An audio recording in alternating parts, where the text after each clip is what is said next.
The evening cleaning shift at Westlake Concert Hall was usually quiet. Most nights, the cleaning crew had the place to themselves after the last rehearsals ended. Tonight was different. Someone was playing the piano in the main hall, the notes of a complex piece floating through the empty corridors. May, who had been scrubbing the bathroom floors for the past hour, paused as she recognized the melody, Mozart's Piano Sonata No. 16. Her mop dripped onto the freshly cleaned tiles as she listened. Whoever was playing had missed several notes, struggling with the timing of the middle section. She finished her task quickly and wheeled her cleaning cart toward the sound. The massive concert hall was dimly lit, with only the stage lights illuminating an older man hunched over the grand piano. His fingers moved uncertainly across the keys, stopping and restarting at the same difficult passage. The man wore an expensive suit that seemed at odds with his frustrated demeanor. He didn't notice May standing in the shadows by the entrance, her cleaning uniform blending into the darkness. Wrong again, he muttered to himself, slamming his hands down on the keys. The discordant sound echoed through the empty hall. May winced. She had played that piece hundreds of times before life took her in a different direction. The man tried again, making the same mistake. May couldn't help herself. "You're rushing the left hand," she called out. The man jumped, squinting into the darkness. "Who's there?" May stepped forward, embarrassed. "Sorry, I'm with the cleaning staff. I didn't mean to interrupt." The man studied her, his expression shifting from startled to curious. "You know Mozart?" "I used to play," May said, already backing away. "I'll leave you to practice." "No, wait," the man said, standing up. "You said I'm rushing the left hand?" May nodded. "The tempo changes slightly in that middle section. You need to slow down a bit." The man gestured to the piano. "Show me." May glanced at her cart, at her hands still wearing yellow rubber gloves. "I really should finish my shift. Please," the man said. "I've been struggling with this for weeks." May hesitated, then pulled off her gloves and set them on her cart. She approached the piano cautiously, aware of how out of place she looked in her cleaning uniform. The man stepped aside, watching intently as she sat down. Her fingers hovered over the keys for a moment before muscle memory took over. The notes came back to her, slightly rusty but fluid, as she played through the troublesome section. "See, the left hand needs to breathe here," she explained, demonstrating again. "The right hand leads the tempo change." The man's eyes widened. "That's remarkable. Where did you learn to play like that?" "Back home. Before I moved here," May said vaguely, already standing up.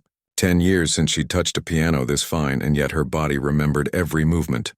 "Wait," the man said, reaching for his wallet. "I'd like to pay you for the lesson." May frowned. "It wasn't a lesson. I was just passing by." "I insist," he said, holding out some cash. She shook her head. "No, thank you. I need to finish my work." The man studied her with renewed interest. "Do you know who I am?" May shook her head. She had only been working at the concert hall for 3 months. "Since arriving in the city, I'm Lin Wei," he said. As if the name should mean something to her, it didn't. "I'm the artistic director for the Pacific Symphony," he continued. "We're holding auditions tomorrow for a special concert series." May smiled politely, already backing toward her cleaning cart. "That sounds nice. You should audition," he said, his voice echoing in the empty hall. May laughed, a short burst of disbelief. "I clean toilets now, Mr. Lin. I haven't seriously played in years." "And yet you just played that passage better than half the pianists I've auditioned this month," he countered. He pulled a business card from his pocket and held it out. "Tomorrow, 2 o'clock. May didn't take the card. "I have work tomorrow." "Take the day off," Lin suggested. "This could change your life," May snorted. "I've heard that before." She turned back to her cart. "Play Mozart for me tomorrow," Lin called after her. "And if you're as good as I think you are, I'll give you a spot in the concert series." May paused. "You don't even know my name." "I know talent when I hear it," Lin replied. "Even from someone wearing a cleaning uniform." "I can't afford to miss work," May said, but her voice had lost its certainty. Lin considered this. "I'll pay you double whatever you'd make tomorrow just for showing up to the audition." May turned back to face him. "Why would you do that?" "Because finding genuine talent is my job," he said simply, "and because everyone deserves a second chance." May thought of her tiny apartment, of the bills piling up, of the money she was still sending home each month. She thought of the piano she had left behind, and all the dreams with it. "My name is May," she said finally, stepping forward to take his card. "Play Mozart for me tomorrow, May," Lynn said, "and I'll give you a reason to never clean another toilet again." She tucked the card into her pocket, not allowing herself to hope. "I'll think about it." That night, May sat on the edge of her bed, Lynn's card in her hands. Her apartment was barely bigger than the bathroom she had been cleaning earlier. With a mattress on the floor and clothes hanging from a rod against the wall, she had come to this country with so little, leaving behind a promising music career for reasons she never discussed. She pulled out her phone and searched for Lin Wei. Dozens of articles appeared about the famous conductor and artistic director, known for his unconventional methods and brilliant ear. In one photo, he stood proudly with a diverse group of musicians. His found talents, the article called them. People discovered in unexpected places, now performing to sold-out concerts. May's hands itched for a piano. The muscle memory awakened earlier that night made her fingers twitch with the need to play. But there was no piano in her tiny apartment, no way to practice before tomorrow.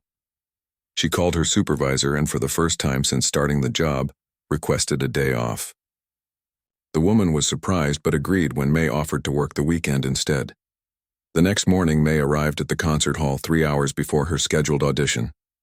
She wore her only nice outfit, black pants and a simple blouse with her hair pulled back neatly.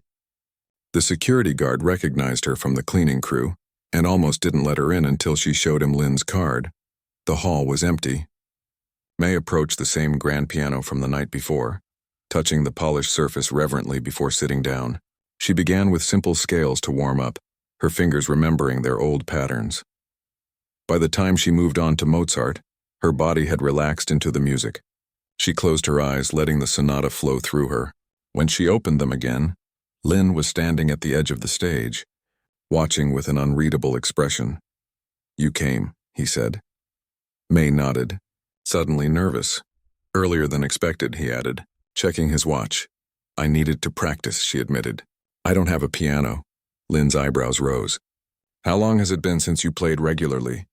"Almost 10 years, May said quietly. "Play the full sonata for me," Lynn requested, taking a seat in the front row. May's hands trembled slightly as she positioned them over the keys again. She took a deep breath and began to play. The music filled the empty concert hall, her fingers finding strength and confidence with each measure. She made small mistakes, a hesitation here, a missed note there, but the soul of her playing remained intact. When she finished, the final notes hung in the air between them. Lynn was silent for a long moment. "Well," May finally asked. "You've had classical training," he stated. "Conservatory level. Yet you're working as a cleaner." It wasn't a question, but May answered anyway. "Life doesn't always go as planned." Lynn nodded thoughtfully. "Play something else. Something that matters to you." May considered for a moment, then began to play a piece she had composed herself years ago. It was haunting and complex, weaving traditional melodies from her homeland with classical structures. She lost herself in the music, forgetting Lynn's presence entirely. When the last note faded, Lynn was standing. "That was your composition." Again, not a question. "Yes," May confirmed. "You're not just a pianist," Lynn said, his eyes bright with excitement. "You're a composer too." May shrugged, uncomfortable with his scrutiny. "I was. Once." Lynn walked up onto the stage and stood beside the piano. "I said I'd give you a spot in the concert series if you played Mozart well enough. But now I'm thinking of something different." May waited, not daring to hope. "I want to feature your composition in our upcoming showcase," Lynn said, "and I want to offer you a position as our composer in residence." May stared at him, certain she had misheard. "What? Talent like yours doesn't belong cleaning floors," Lynn said bluntly. "It belongs here." "You can't be serious," May whispered. "I'm always serious about music," Lynn replied. He held out his hand. "What do you say? Ready to put down the mop and pick up the pen again?" May looked at his outstretched hand, thinking of all the twists and turns that had led to this moment, from prodigy to nobody, to whatever this new opportunity might make her. She took his hand. "I say yes," Lynn smiled, satisfied. "Good, because I've already canceled the rest of today's auditions." May laughed, the sound echoing in the hall like a new kind of music, the sound of a life-changing direction. The next morning, May woke up on her thin mattress and stared at the ceiling, wondering if she had dreamed the entire encounter. But Lynn's business card was still on her nightstand, and her fingers still tingled with the memory of playing that magnificent piano. She had agreed to meet Lynn at the concert hall at noon to discuss the details of her new position, composer in residence. The words felt foreign in her mind, like clothes that didn't quite fit. She hadn't composed anything substantial in years, just fragments of melodies that came to her while scrubbing floors or riding the bus. May got up and made herself a cup of instant coffee, looking around her tiny apartment. The place was barely 10 steps across, with a hot plate in one corner and a shared bathroom down the hall. This had been her life for the past 3 years, ever since she had arrived in this country with nothing but a suitcase and fading dreams. Would she really be able to step back into that other world? The world of concert halls and critiques of performances and pretension? She wasn't sure she belonged there anymore, or if she even wanted to. At 11:30, May put on the same outfit she'd worn to the audition and headed to the concert hall. The security guard recognized her this time, nodding as she passed. "Mr. Lynn is waiting for you in his office," he said, pointing down a corridor May had only ever cleaned, never entered. Lynn's office was smaller than she'd expected, cluttered with stacks of sheet music and old vinyl records. Lynn himself sat behind a desk talking on the phone. When he saw May, he quickly ended his call and stood up. "You came," he said, sounding almost surprised. "Did you think I wouldn't?" May asked. Lynn smiled. "People have surprised me before. Please sit." May perched on the edge of a chair across from him, feeling out of place. "I've drawn up a basic contract," Lynn said, sliding a folder across the desk. 6-month position to start with the possibility of extension. We'll provide studio space, access to instruments, and a monthly stipend. In return, you'll compose new works for our upcoming showcase and collaborate with our musicians on selected pieces. May opened the folder, her eyes widening at the figure listed under compensation.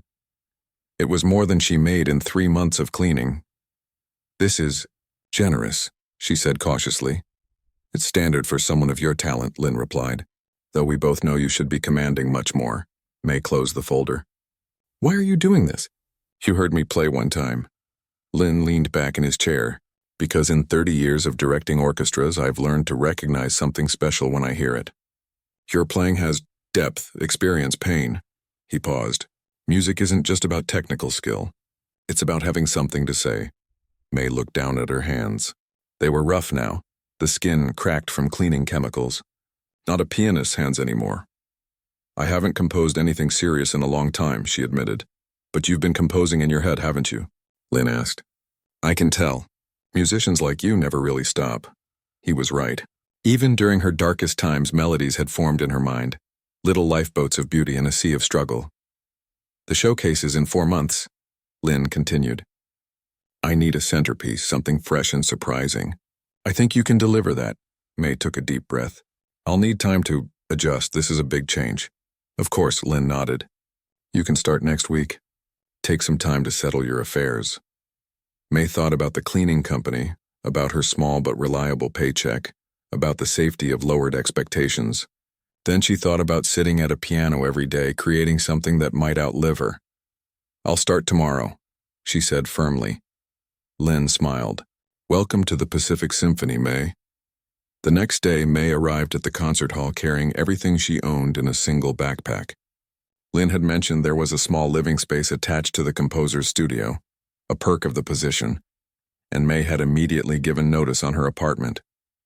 She couldn't afford to pass up free housing, not with the money she needed to send home. The studio was on the top floor of the concert hall, a space flooded with natural light from skylights above. A sleek black grand piano dominated one corner, while the rest of the room held a desk, computer, and various recording equipment. A door in the back led to a modest bedroom and bathroom, simple but luxurious compared to May's apartment. "This is all for me?" May asked, hardly believing it. "For as long as you're with us," Lynn confirmed. "The acoustics in here are excellent. Many of our past composers have slept on that couch rather than go home. So we finally decided to add proper living quarters." He showed her how to use the equipment, explaining that anything she recorded would be automatically backed up to the symphony's secure server. Your first priority is the showcase piece, he reminded her. But feel free to explore other ideas as well. Creative freedom is part of what we offer. When Lynn left, May stood alone in the middle of the studio, almost afraid to touch anything. The piano gleamed in the sunlight, waiting. Slowly, she set down her backpack and approached it, running her fingers lightly over the keys without pressing them.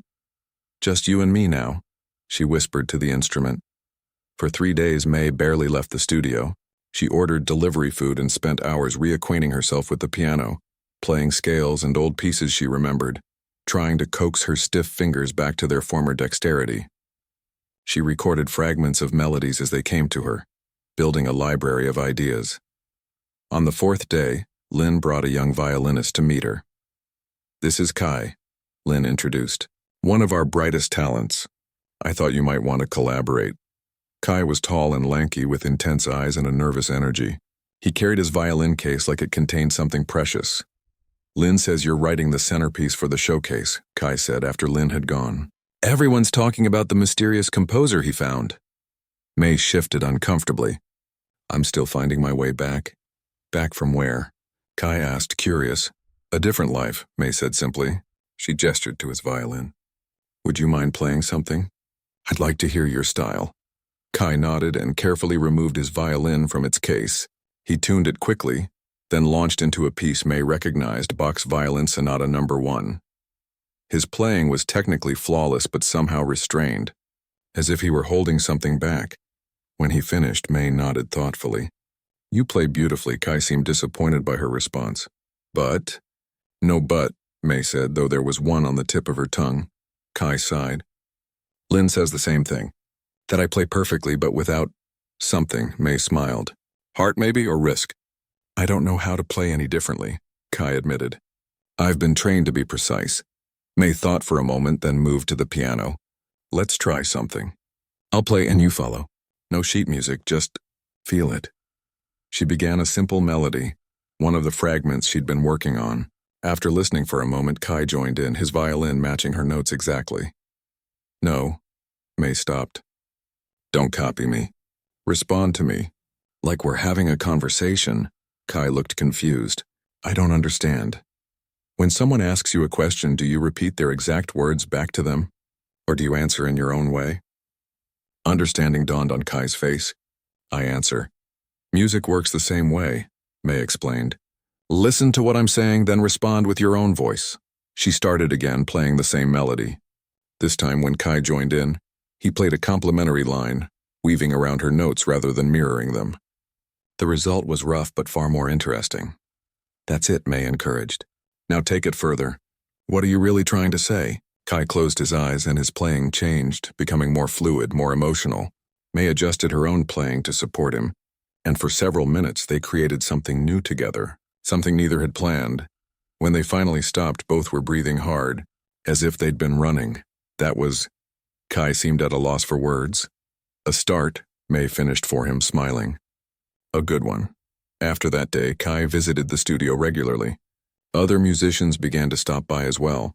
A cellist with clever fingers, a clarinetist who could make her instrument sound like a human voice. Word had spread about the new composer and her unconventional methods. For the first time in years, May felt herself coming alive. The music she was creating wasn't just notes on a page. It was a map of her journey, the story of everything she had endured to get here. One evening, as she was working late, Lynn appeared at her door. "How's the showcase piece coming?" he asked. May hesitated. "It's evolving. I've been working with some of the musicians." Lynn nodded, unsurprised. "I've heard. They're talking about you. Good things, I hope? They say you're teaching them to play differently, to find something in themselves they didn't know was there." May shrugged. "I'm just sharing what I know." Lynn studied her. "What happened to you, May? Where were you before I found you cleaning my concert hall?" May turned away, focusing on organizing her sheet music. "That's not relevant to the music, isn't it?" Lynn challenged. "Everything about you is in your compositions. I can hear it, the classical training, yes, but also something harder. Something earned." May was silent for a long moment. "I had a different life once," she finally said. "It didn't work out." Lynn seemed to understand she wouldn't say more. The board is getting curious about my mystery composer. They want to meet you. May felt a flicker of panic. When? Next week? A small dinner. Nothing formal. The thought of facing a room of board members, wealthy patrons in expensive clothes judging her, made May's stomach tighten. I'm not sure that's a good idea. You're not just a composer here, May, Lynn said gently. You're the face of what we're trying to do, bring new voices into classical music, voices that might not otherwise be heard. May looked around the beautiful studio at the piano that had become her lifeline, at the pages of music she had created. All of it could disappear if she couldn't play this role. I'll be there, she said finally, though her voice betrayed her uncertainty. Lynn squeezed her shoulder reassuringly. Just be yourself. That's who I hired. As he left, May turned back to her composition, the notes swimming before her eyes. After years of invisibility, of being the person who cleaned up after others had gone home, she was now expected to step into the light. The thought terrified her almost as much as the thought of going back to her old life. The night of the board dinner arrived too quickly. May stood in front of the small bathroom mirror in her studio apartment, trying to make herself presentable. She had used some of her first paycheck to buy a simple black dress. Nothing fancy, but better than anything she'd owned before. Still, she couldn't shake the feeling that she would stand out for all the wrong reasons. What would these wealthy, cultured people think when they discovered their new composer had been scrubbing their toilets just weeks ago? A knock at the door interrupted her thoughts. It was Kai, the young violinist who had become her most frequent collaborator. Lynn sent me to escort you, he explained, looking uncomfortable in a suit that seemed slightly too big for him. He thought you might try to back out. May sighed. He knows me too well already. The dinner was being held at the home of the board president, a sprawling mansion overlooking the city. As they approached in the taxi, May felt her anxiety rising. These people fund the entire symphony, she whispered to Kai. What if they don't think I belong here? Kai gave her a sympathetic look. Lynn wouldn't have hired you if he didn't believe in your talent. Just remember that. The house was as intimidating inside as out. High ceilings, expensive art, and people who looked like they had never worried about making rent. May clutched her small handbag like a shield as Lynn came forward to greet them. Ah, there you are, he said, taking May's arm. Come, everyone is eager to meet you. He led her through the crowd, introducing her to board members whose names she immediately forgot. They all smiled politely, their eyes curious. Assessing, and this is our board president, Mrs. Chen, Lynn said, bringing May before an elegant older woman with sharp eyes and perfect posture. So you're the mysterious composer Lynn has been raving about, Mrs. Chen said, her gaze traveling from May's face to her simple dress and back. He tells us you have an unconventional background. May swallowed hard. Yes, I suppose that's one way to put it. Lynn has a habit of finding diamonds in unusual places, Mrs. Chen continued. Though I must say a cleaning lady is a first even for him. A flush of embarrassment crept up May's neck. So they already knew. I'm a musician who was cleaning, May corrected quietly. Not a cleaner who happens to play. Mrs. Chen's eyebrow arched slightly. Indeed, well, I look forward to hearing what you're creating for our showcase. Lynn has set quite high expectations. She moved on to other guests, leaving May feeling like she'd just failed an important test. The dinner itself was a blur of unfamiliar foods and stilted conversation. May answered questions about her composition process and musical influences, carefully avoiding any details about her past. Throughout the evening, she felt Mrs. Chen watching her, those sharp eyes missing nothing. After dessert was served, Lynn stood up and tapped his glass for attention. I'd like to thank everyone for coming tonight and for your continued support of the Pacific Symphony, he began. As you know, our spring showcase has always been a platform for new voices in classical music. This year, I'm particularly excited about our centerpiece. He gestured toward May. When I found our new composer in residence, she was playing Mozart on our concert hall piano after hours. The beauty of her playing stopped me in my tracks. What I didn't know then was that she had once been considered one of the most promising young pianists in her country. May froze. How had Lynn learned this? She had been careful not to share details of her past. Life took her in a different direction, Lynn continued. But talent like hers cannot be suppressed forever. Ladies and gentlemen, I believe the piece she is creating for our showcase will not only be the highlight of our season, but will mark the return of a significant musical voice. The board members applauded politely, but May barely heard it over the pounding of her heart. As soon as it was politely possible, she excused herself and stepped out onto the terrace for air. She was standing there trying to calm her racing thoughts when Mrs. Chen joined her. "You didn't enjoy Lin's little speech," the older woman observed. May turned to face her. "He spoke of things he knows nothing about." "Perhaps," Mrs. Chen acknowledged. "But Lin has built his reputation on recognizing exceptional talent. If he believes in you this strongly, I'm inclined to trust his judgment." "Even though I was cleaning your concert hall a month ago?" May asked bluntly. Mrs. Chen smiled, surprising May. "My dear, do you know how I came to this country? As a seamstress in a factory that made cheap clothing, 14 hours a day, 6 days a week. Now I serve on the boards of 3 major cultural institutions and run my own investment firm." May blinked in surprise. "We all have our journeys," Mrs. Chen continued. "What matters is not where you begin, but what you create along the way." She reached into her clutch and pulled out a business card. "When you're ready to share your story, your real story, come see me. I believe the symphony's publicity department could craft quite a compelling narrative." May took the card automatically, though alarm bells rang in her mind. "I'm not interested in publicity." "No?" Mrs. Chen raised an eyebrow. "Then why did you agree to this position? Creating an obscurity is one thing. Being the face of our showcase is quite another." Before May could respond, Lin appeared in the doorway. "Ah, there you are. We're about to have a special performance." Back inside, a small group of symphony musicians had set up in the living room, Kai among them with his violin. Lin guided May to a seat in the front. "A small preview of some of the talent that will be interpreting your work," he explained. The musicians began playing, and May immediately recognized the piece. It was her own composition, or at least the beginning of it. The melody she had been developing for the showcase, the one that had been taking shape over the past few weeks. But how? She hadn't shared the full piece with anyone yet, just fragments during collaborative sessions.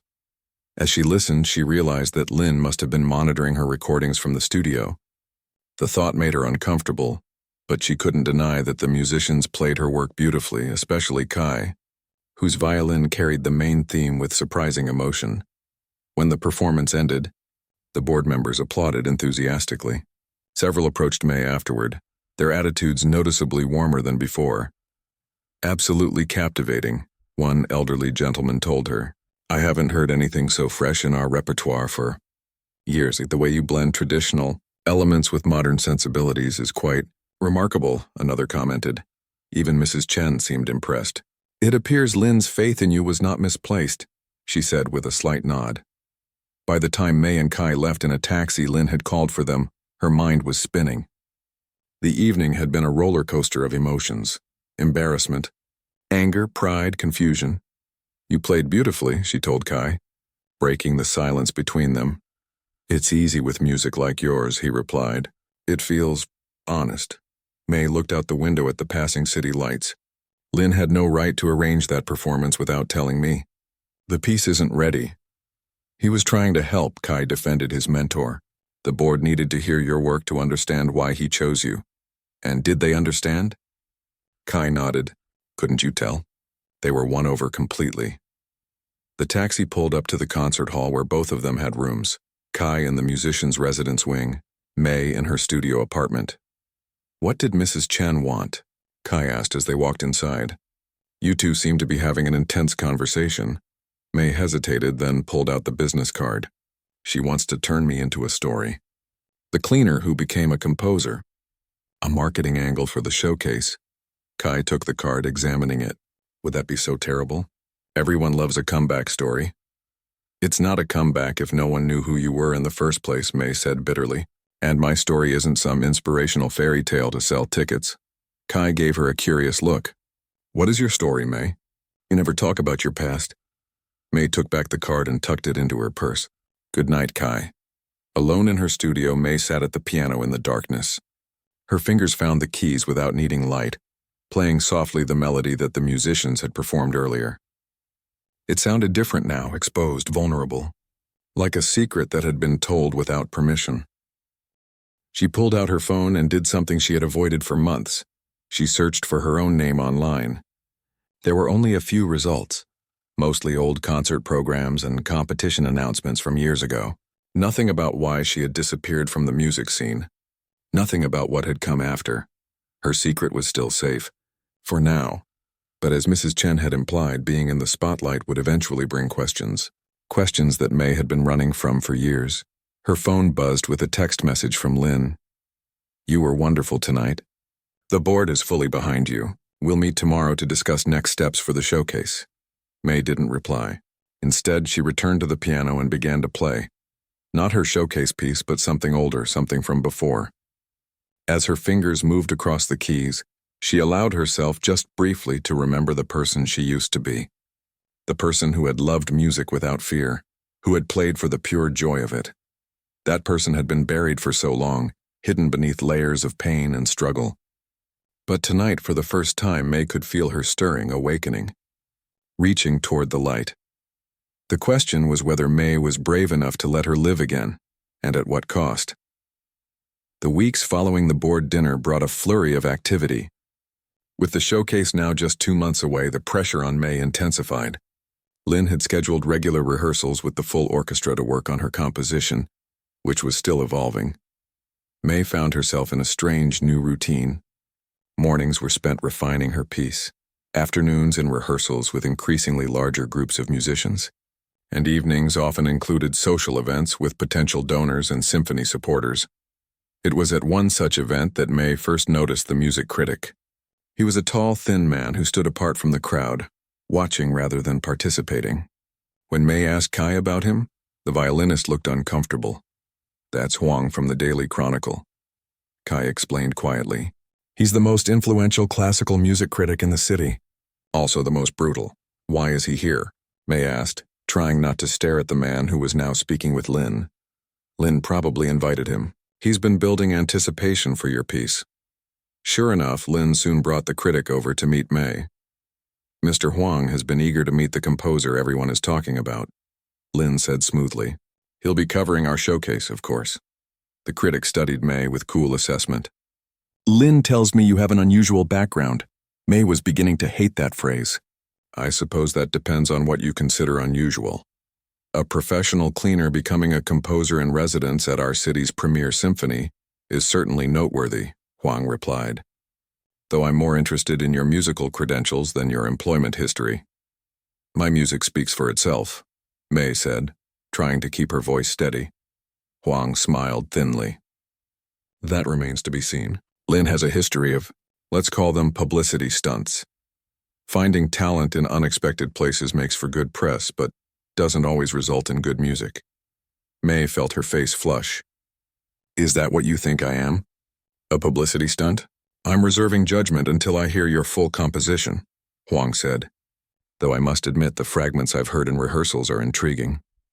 After he walked away, May turned to Lynn with fury in her eyes. "You've been letting critics into my rehearsals without telling me." Lynn shrugged, unperturbed. "Building buzz is part of my job. Your piece is the centerpiece of the showcase, May. People are curious." "My piece isn't ready," May insisted. "You're setting me up to fail." Lynn's expression softened. "No, I'm giving you the platform you deserve. But platforms come with attention, good and bad. That's the reality of this world." The reality, May was learning, was that her music was no longer just hers. It belonged to the symphony, to the board, to the critics, to the audience. The more she worked on her composition, the less control she felt over it, and over the narrative forming around her. Mrs. Chen had made good on her suggestion, working with the symphony's publicity department to craft May's story. From cleaning floors to composing symphonies, read the headline of a feature article in the local arts magazine. The piece portrayed May as an inspirational figure, a testament to Lynn's vision of finding extraordinary talent in ordinary places. The article, which May had reluctantly agreed to after pressure from Lynn, was careful to respect her privacy about her past. It mentioned only that she had studied piano in her youth before circumstances led her away from music. But the omissions felt like lies, gaps that begged to be filled with the truth May couldn't bear to share. As the showcase drew closer, May found herself withdrawing from the social aspects of her role. She declined invitations to donor events, avoided interviews, and spent more time alone in her studio, focused only on perfecting her composition. One evening, as she worked late into the night, there was a soft knock on her door. It was Kai, looking troubled. "You missed rehearsal today," he said when she let him in. May returned to the piano. "I needed time to work through some changes. The third movement still isn't right. The orchestra needs you there, May. We're all interpreting your vision. Is that what we're doing?" May asked bitterly, "Because sometimes it feels like I'm just a tool for Lynn's vision, not the other way around." Kai sat down beside her on the piano bench. "What's really going on? You've been different since the article came out." May's fingers pressed down on the keys, a dissonant chord that matched her mood. "Did you read it?" "Of course. Everyone has. Then you know it's not the whole story. It's a fairy tale version that makes everyone feel good. Poor immigrant finds success through hard work and talent. The American dream in a neat little package. What's wrong with that story?" Kai asked gently. May was silent for a long moment. Then, without looking at him, she began to play. It was a piece she had composed years ago before everything fell apart. The notes were haunting, filled with both beauty and pain. When she finished, Kai's eyes were wide. "That was incredible. Is that part of the showcase piece?" "No," May said quietly. "That's from before, from my old life." She took a deep breath, then told him what she had told no one else since coming to this country. "I wasn't just a student, Kai. Back home, I was considered a prodigy. By 20, I had performed with the National Philharmonic, recorded 2 albums and won international competitions." Kai looked stunned. "But then why would you—" "There was a man," May continued, her voice flat. "The son of a government official. He took an interest in me. At first I was flattered. He was powerful, connected, charming. He began to sponsor my career, arranging concerts, introducing me to important people. I thought it was because he believed in my talent." She paused, her hands resting silently on the keys. "He became possessive, controlling. When I tried to end things, he threatened to ruin my career. And he could have. His family's influence was everywhere. So I agreed to one last private performance at his estate. I played this piece." She touched the keys again, playing the opening notes. "While he was distracted by the music, I slipped out a side door. I had arranged everything in advance. A friend waiting with a car, enough money for a ticket out of the country, a distant cousin here who could help me get started." Kai was silent, absorbing her words. "I left everything behind, my career, my family, my identity. For 3 years I've been nobody, invisible, which was exactly what I needed to be. And now Lynn has put you back in the spotlight," Kai finished for her. May nodded. "If my name and face are in the papers, if recordings of my music circulate online, he might find me. Have you told Lynn any of this?" "No," May said firmly. "And you can't either. Promise me." Kai hesitated, then nodded. "I promise. But May, you can't just disappear again. Your music is too important, is it? Important enough to risk everything?" Kai didn't have an answer for that. After he left, May sat at the piano until dawn, playing softly, thinking about choices and consequences. The next morning she went to the rehearsal as expected. The musicians were relieved to see her and the session went well. Her piece was coming together beautifully, each section of the orchestra bringing her vision to life in ways that sometimes surprised even her. Afterward, Lynn asked her to stay behind. "The marketing department needs a final title for your piece," he said. For the programs, May had been avoiding this decision. Titles made things real, permanent. "What about Return?" Lynn suggested when she didn't respond. "It fits the narrative perfectly. Your return to music, to your true calling." "No," May said firmly. "That's not what this piece is about." "What is it about, then?" Lynn asked, curious. May thought about everything that had led her here. The fear, the hiding, the years of silence, but also the unexpected second chance, the rediscovery of her voice. "It's called Unfinished Stories," she said finally. "Because none of us are just one thing. We're all still being written." Lynn considered this, then nodded. "I like it. Thoughtful, open to interpretation."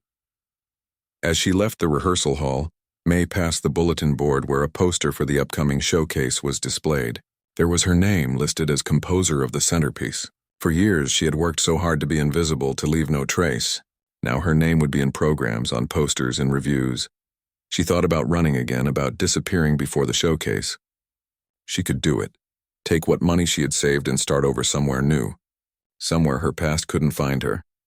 But as she walked back to her studio, she heard fragments of her composition being practiced by various musicians in their rehearsal rooms. Her music was alive now, living beyond her, touching others. Could she really abandon it again? Back in her studio, May found an envelope that had been slipped under her door. Inside was a note from Mrs. Chen. A reporter from the National Arts Journal is doing a feature on the showcase. Interview tomorrow at 2 p.m. Wear something photogenic. May crumpled the note in her fist. The walls were closing in again, but this time it was success rather than failure that threatened to trap her. The night of the showcase arrived with a mix of spring rain and nervous energy. From her dressing room window, May could see people hurrying into the concert hall under umbrellas, their formal attire protected from the weather. The event had sold out weeks ago, partly due to the symphony's reputation, but increasingly due to curiosity about the mysterious composer who had emerged from obscurity. May turned from the window to study her reflection. The symphony had provided a stylist who had transformed her into someone she barely recognized. Hair swept up elegantly, makeup enhancing her features, a midnight blue gown that made her look like she belonged on that stage, like she had never left it. A soft knock at the door interrupted her thoughts. It was Kai, already dressed in his performance attire, violin case in hand. "Everyone's asking for you," he said. "Lynn wants you to meet some VIP donors before the show." May took a deep breath. "I'll be there in a minute." When Kai didn't leave, she looked at him questioningly. "Are you okay?" he asked quietly. "After everything you told me, I don't know," May admitted. "Part of me still wants to run. But I also want to hear my music played. I want to finish what I started," Kai nodded. "For what it's worth, I think you're doing the right thing. Your music deserves to be heard." The pre-show reception was a blur of handshakes and small talk. May smiled and thanked people for coming, answered questions about her composition process, deflected inquiries about her background. Lynn stayed close, guiding the conversations away from anything too personal. As the clock ticked closer to performance time, May found herself searching the crowd, studying unfamiliar faces with a mixture of fear and defiance. Was he here? Had her past finally caught up with her? "You look like you've seen a ghost," Mrs. Chen said, appearing beside her with 2 glasses of champagne. She handed one to May. "Pre-performance nerves are normal, even for experienced composers." "I'm fine," May said, taking the glass but not drinking. Mrs. Chen studied her with those sharp, all-seeing eyes. "You know, when I first came to this country, I changed my name. Not the American way, where you adopt a Western name. I changed my entire identity. New papers, new history, new person." May stared at her in surprise. "The circumstances of my departure from home were complicated," Mrs. Chen continued. "I lived in fear for many years that my past would find me." "What happened?" May asked, her voice barely above a whisper. "Eventually, I realized that I had built a life that was mine, a life with its own power and connections and strength, a life that couldn't be easily destroyed even if the past came knocking." Mrs. Chen sipped her champagne. "The most effective cage is the one you build yourself, my dear." Before May could respond, Lynn appeared, signaling that it was time to begin. The musicians headed backstage while guests took their seats. May found herself standing in the wings, watching as the concert hall filled to capacity. Her piece would close the first half of the program, just before intermission. Lynn would introduce her before the performance, and she would take a bow afterward, her first public acknowledgement as a composer in her new life. The lights dimmed, and the showcase began with a Beethoven piece followed by a Bach concerto. May barely heard them, her mind racing with thoughts of the past and the future, of hiding and being found. And then it was time. Lynn walked to center stage and the audience fell silent. "Ladies and gentlemen, it is my great pleasure to introduce the centerpiece of tonight's showcase," he began. "When I founded this symphony 20 years ago, I had a vision of creating not just exceptional performances of classical works, but also a home for new voices, composers who might bring fresh perspectives to this art form we all love." He paused, looking toward the wings where May waited. "Tonight we present the world premiere of Unfinished Stories, a piece that embodies both technical brilliance and profound emotion. Its composer brings a unique life experience to her work, a journey from acclaimed prodigy to years of silence, and now, a triumphant return to the musical world where she belongs." May felt her heart stop. What was Lynn doing? They had agreed not to mention her past. Please join me in welcoming to the stage a remarkable talent who reminds us that great art can emerge from any circumstance, and that true musical gifts cannot be silenced forever. Ladies and gentlemen, I present to you Mei Zhang. The audience applauded as Mei stepped onto the stage, her legs moving automatically. She forced a smile as she shook Lin's hand, trying to convey with her eyes that he had betrayed her. But his attention was already turning to the orchestra, readying them to begin. Mei took a seat in the front row, her hands clenched tightly in her lap. The first notes of her composition filled the hall, the gentle piano introduction that hinted at the complexity to come. Despite her anger and fear, she found herself drawn into the music, her creation now taking flight beyond her. The first movement built slowly, the strings joining the piano, creating a conversation that grew more intricate with each passing minute. Kai's violin emerged with the main theme, soaring above the rest of the orchestra with the emotional clarity that brought tears to Mei's eyes. As the piece progressed through its movements, Mei's fear began to recede, replaced by a growing sense of power. This was her voice, her story, told on her terms. Whatever came after tonight, she had created something true. The final movement built to its climax, all sections of the orchestra now speaking together in a complex harmony that somehow remained accessible, emotionally direct. Mei had composed it to represent not an ending but a continuation. Life moving forward despite everything, finding beauty in unexpected places. As the last notes faded, there was a moment of complete silence in the hall. Then the audience erupted in applause, rising to their feet. Lin gestured for Mei to join him on stage. She stood, smoothed her dress, and walked up the steps to stand beside him in the orchestra. The applause intensified, washing over her like a wave, and that's when she saw him. In the third row center, a man in an expensive suit was watching her without applauding. His face was older than she remembered, but unmistakable. The same eyes that had once followed her every move. The same mouth that had made promises and then threats. Their eyes locked across the space between them. Mei felt a moment of pure terror followed by something unexpected, a calm certainty. She held his gaze without flinching. Without running, the applause continued around them, but in that moment, it was just the two of them, the past and the present facing each other directly. Then, slowly, deliberately, the man rose from his seat. Mei tensed, waiting, but instead of approaching the stage, he gave her a slight nod, turned, and walked up the aisle toward the exit. Mei watched him go, hardly believing what was happening. Was it really so simple? Or was this just the beginning of a new phase of running? The applause finally died down, and Lin escorted her off stage as the intermission began. In the wings, Kai was waiting, his face concerned. "Are you okay?" he asked. "You look like you've seen—" "I did," Mei said quietly. "He was here. Third row." Kai's eyes widened. "What, should we call security?" "No," Mei said, surprising herself with her calmness. "He's gone now." "Gone? Just like that?" Mei wasn't sure how to explain what had just happened.